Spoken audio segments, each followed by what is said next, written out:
바보 같은 놈들. 너희 두녀는 이걸로 끝이야. 윤보배 여사는 자신이 2년 동안 당해왔던 것을 두 모녀에게 고스란히 되갚아주기 위해 양집사와 아주 무시무시한 연극을 준비했습니다. 강세란과 천혜자가 돈을 노리고 자신에게 접근한 것이라며 자신이 위험에 빠지더라도 절대 구해주지 않을 것이라는 확신이 있었거든요. 강세란이 자신을 죽이려고 했다는 정황을 증거로 남기고 이들의 입에서 진짜 아들이 누군지 알아내기도 할 겸 일석이조의 효과가 있었던 연극이었는데요. 여사님, 아무리 그래도 2년 동안 봐온 적이 있는데 정말 강세란 씨가 여사님이 쓰러졌는데도 그대로 방치할까요? 양집사, 강세란 저 물건은 다정이 딸을 바꿔치기까지 했던 인간이야. 그뿐이야. 다정이를 절벽에서 밀기까지 했어. 그런 인간이 내 돈을 노리고 나한테 접근한 상황에서 나를 구해주겠어? 천만의 말씀. 내가 없어지면 저것들한테 더없이 좋은 게지. 분명히 날 구하지 않고 방치해서 죽이려 들 거야. 내 진짜 아들을 알아내기 위해서는 이 방법밖에 없어. 그렇게 치밀하게 계산된 윤보배의 작전은 완벽하게 적중했고, 윤보배 여사는 당초에 계획했던 것처럼 병실 안에 도청장치를 설치하여 강세란과 천혜자가 작당 모의하는 것을 하나도 빠짐없이 주워 담고 있었습니다. 나중에 강세란과 천혜자를 감방에 집어넣을 때 증거 하나하나가 요긴하게 사용될 테니까요. 설마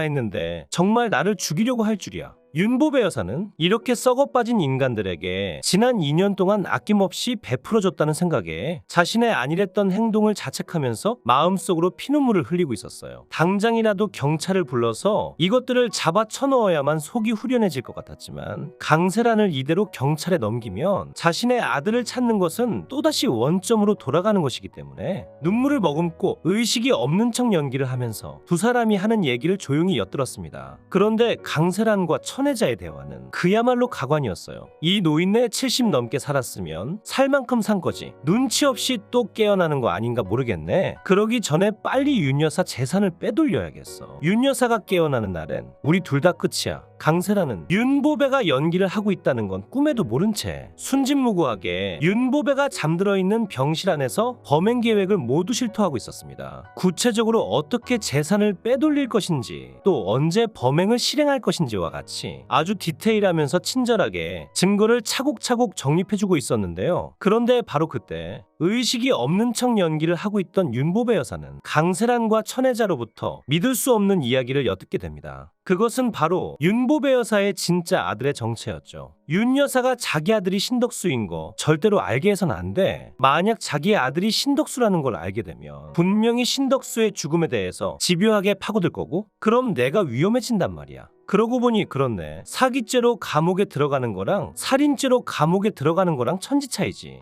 윤보배 여사는 그제서야 신덕수가 자신의 진짜 아들이라는 걸 알게 되면서 마음속으로 오열할 수밖에 없었습니다. 순간적으로 너무 큰 충격과 슬픔에 휩싸인 나머지 눈물을 주체할 수가 없어서 실수로 눈물까지 흘릴 정도였죠. 신씨가 내 아들이었다니, 이런 찢어 죽일 년들 같으니라고. 이년들이 내 아들을 죽였어 라고 속으로 생각하면서 두 입술을 꽉 깨무는 윤보배였는데요. 하지만 그렇다고 하여 곧바로 연극을 끝내버리고 강세란과 천혜자의 머리끄댕이를 잡을 수는 없었어요. 이들에게 확실히 천벌을 내리기 위해서는 범행을 실행하는 현장을 경찰이 직접 검거하도록 해야 했습니다. 그토록 셀 수 없이 많은 증거를 제출했음에도 무혐의로 풀려난 강세란을 보면서 느끼는 것이 있었던 윤보배였는데요. 그렇게 날이 저물고 밤이 되자 강세란과 천혜자는 윤보배 여사가 병원에 입원해 있는 틈을 타서 윤보배의 재산을 빼돌리기 위한 범행에 돌입합니다. 일단 윤보배 여사의 재산은 부동산이 상당한 비중을 차지하고 있었기 때문에 도장과 인감을 훔치는 것이 급선무였고, 윤보배 여사의 비밀금고를 열기 위해 천혜자와 강세란이 안간힘을 쓰는데요. 하지만 이것은 윤보배가 준비한 함정이었습니다. 이미 맞은편 화분 쪽에 이들의 범행 모습을 생생하게 기록해두기 위해 CCTV를 설치해둔 상태였거든요. 게다가 이것도 모자라 이들이 도장과 인감을 훔칠 것을 대비하여 이미 다른 도장과 인감으로 변경까지 마친 상태였는데요. 강세란과 천혜자는 도장과 인감을 획득하고 좋다고 실실 쪼개면서 보배정을 나섭니다. 도대체 왜 빌딩 양도가 안 된다는 거예요? 죄송하지만 윤보배 씨가 사용하는 인감은 이 인감이 아니라 다른 인감입니다.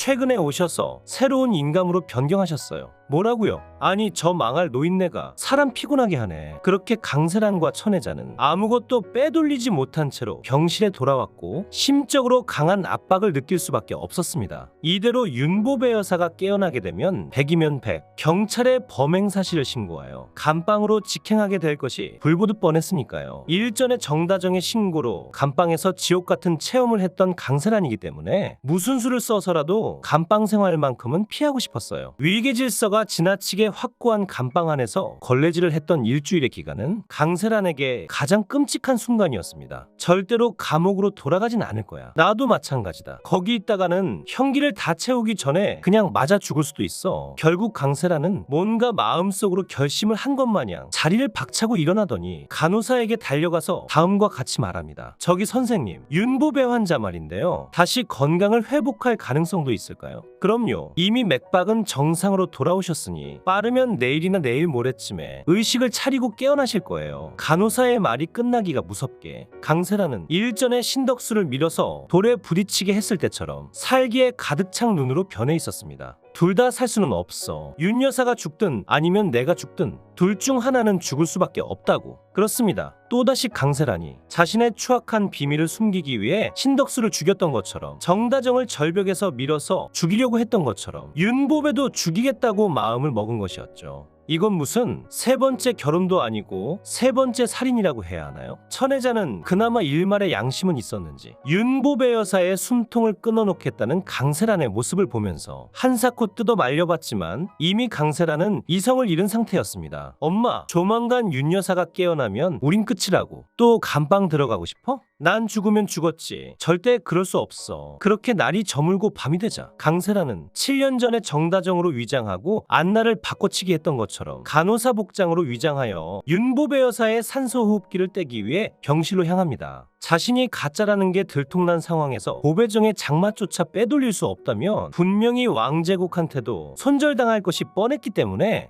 그야말로 돌아갈 곳 없는 막장의 최후 선택이었는데요. 여사님, 부디 저승에서는 진짜 아들이랑 행복하게 사세요. 신덕수한테 제 안부도 전해주시고요. 그렇게 윤보배 여사의 산소호흡기를 빼기 위해 조심스럽게 얼굴에 손을 가져다 대는 강세란. 하지만 바로 그때 눈을 감은 채로 이 모든 상황을 예의주시하고 있던 윤보배 여사가 갑자기 두 눈을 번쩍 뜨고 일어나더니 강세란의 손목을 부여잡습니다. 이런 악마 같은 년 같으니라고. 네가 감히 나를 두 번씩이나 죽이려 해. 강세란, 넌 이제 끝났어. 윤보배 여사는 강세란이 자신의 호흡기를 뺄 것이라는 걸 처음부터 예상하고 있었습니다. 자신이 깨어나면 강세란이 가진 것을 모두 빼앗길 텐데 이미 한 번 자신을 죽이려고 했던 강세란이 두 번 죽이려고 하는 게 어렵겠어요. 윤보배 여사가 생각하기에 강세란은 충분히 그러고도 남을 인간이었죠. 그러자 양집사에게 약속한 사인을 보내는 윤보배 여사. 들여보내 양집사. 윤보배의 사인이 떨어지자 양집사는 기다렸다는 듯이 병실 밖에 대기하고 있던 경찰들을 하나둘씩 들여보냅니다. 이미 병실 밖에는 천혜자가 윤보배의 빌딩을 빼돌리려 했다는 게 들통나서 사기죄와 절도죄로 체포된 상태였는데요. 강세란 씨, 당신을 사기와 절도 그리고 살인미수죄로 긴급 체포합니다. 연행해. 잠깐만요. 이거 아니에요. 이건 모함이라고요. 그렇게 길고 길었던 강세란과 천혜자 두 모녀의 추악한 만행은 윤보배의 기가 막힌 작전으로 막을 내리게 되는데요. 하지만 아직 마지막 회까지 30회차나 남아있는 상황에서 강세란도 이렇게 쉽게 물러설 인간이 아니었습니다. 아시다시피 지금 강세란은 왕지훈이 송이를 죽였다는 사실을 가지고 왕제국을 집요하게 압박하고 있었잖아요. 왕제국은 강세란의 강한 압박에도 불구하고 겉으로 아무렇지 않은 척 될 대로 되라는 식으로 태연하게 행동했지만 막상 속으로는 강세란이 모든 진실을 폭로할까봐 꽤나 마음을 졸이고 있었습니다. 최근에 드림식품이 지독한 정체에 빠진 상황에서 오너일가에서 살인사건을 덮었다는 사실이 밝혀지면 회장인 왕제국은 이사회로부터 강한 퇴사 압박에 시달릴 테니까요. 드림식품을 위해서라면 멀쩡한 사람도 가차없이 제거할 수 있는 왕제국이기 때문에 아무리 강세란이 살인미수로 경찰에 잡혀있다 해도 수단과 방법을 가리지 않고 또다시 강세란을 빼낼 것으로 보입니다. 결국 강세란은 또다시 왕제국의 집으로 들어가게 될 것 같은데요. 그런데 운명의 장난일까요? 눈물을 머금고 빼낸 강세란이 자신의 목에 칼을 겨눌 것이라는 걸 왕제국은 예상하지 못했어요. 아시다시피 강세라는 왕제국이 죽인 강만석의 하나밖에 없는 딸이기 때문이죠. 아마 강세라는 재입성한 왕제국의 집에서 아빠가 왕제국에게 죽임을 당했다는 사실을 알게 되고 그제서야 정다정과 힘을 합치게 될 것 같네요. 영상을 끝까지 시청해주셔서 감사합니다. 구독과 좋아요는 제가 영상을 제작하는데 큰 힘이 됩니다.